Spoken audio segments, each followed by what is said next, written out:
nous allons parler d'une douleur universelle.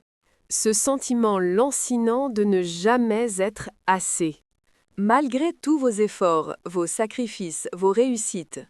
Pour votre partenaire, vos collègues ou votre famille. Aujourd'hui, nous allons révéler la vérité que personne n'ose prononcer à voix haute. Et comprendre pourquoi ce n'est jamais votre faute.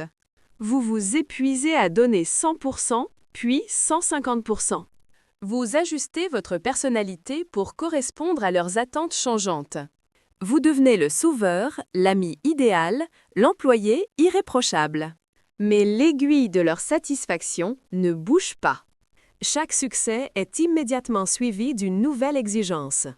C'est un tapis roulant émotionnel sans ligne d'arrivée visible. Car vous essayez de combler un vide qui n'est pas le vôtre.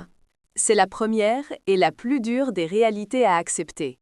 Le problème de ne pas être assez n'est pas un problème de quantité. C'est un problème de réception. Certaines personnes possèdent une incapacité psychologique à se sentir complètes par elles-mêmes. Elles portent un déficit d'estime de soi chronique. Nous appelons cela le puits sans fond. Ce puits est une quête insatiable de validation externe. Peu importe ce que vous y versez, il ne sera jamais rempli. Ils ne cherchent pas l'amour, ils cherchent une preuve de leur propre valeur. Une preuve qui s'évapore dès qu'elle est reçue. Votre valeur est infinie, mais leur capacité à l'absorber est malheureusement limitée. Ils ne vous voient pas, ils voient une ressource. Une source d'énergie ou un miroir pour masquer leurs propres défauts. Identifions les 4 profils de ceux qui ne seront jamais satisfaits. Profil 1. Le perfectionniste inflexible. Ils exigent des autres l'impossible qu'ils n'atteignent pas eux-mêmes. Leur standard est irréaliste, basé sur la peur panique de l'échec. Vous êtes un miroir grossissant de leurs propres imperfections. Profil 2. Le collecteur d'énergie. Ils dépendent de votre épuisement pour se sentir puissants et en contrôle. Plus vous donnez, plus ils prennent, sans jamais rendre l'équivalent. C'est une dynamique de vampire émotionnel, souvent inconsciente. Profil 3. Le projecteur chronique. Ils reportent tout leur mal-être intérieur sur vous. Si je ne suis pas heureux, c'est parce que tu n'as pas fait ce qu'il fallait. Vous êtes le bouc émissaire de leur insatisfaction personnelle. Profil 4. L'insatisfait perpétuel. Leur cerveau est câblé pour le manque et la déception.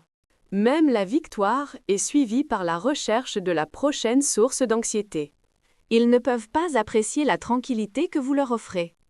Alors, que faire face à cette réalité si implacable?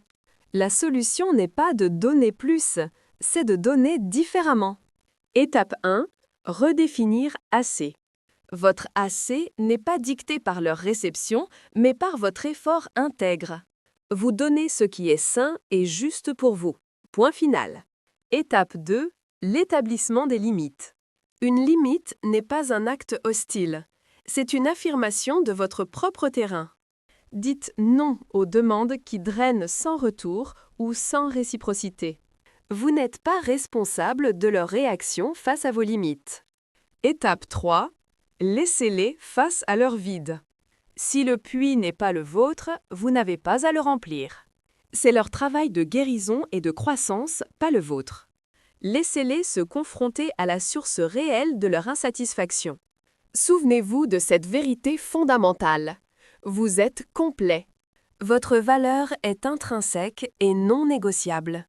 Si quelqu'un insiste pour que vous soyez une autre personne, c'est qu'il n'a pas encore appris à regarder la sienne. Ne confondez pas la générosité avec l'auto-abandon. Concentrez cette énergie sur ceux qui célèbrent déjà qui vous êtes. Pour cela, vous avez toujours été et serez toujours assez.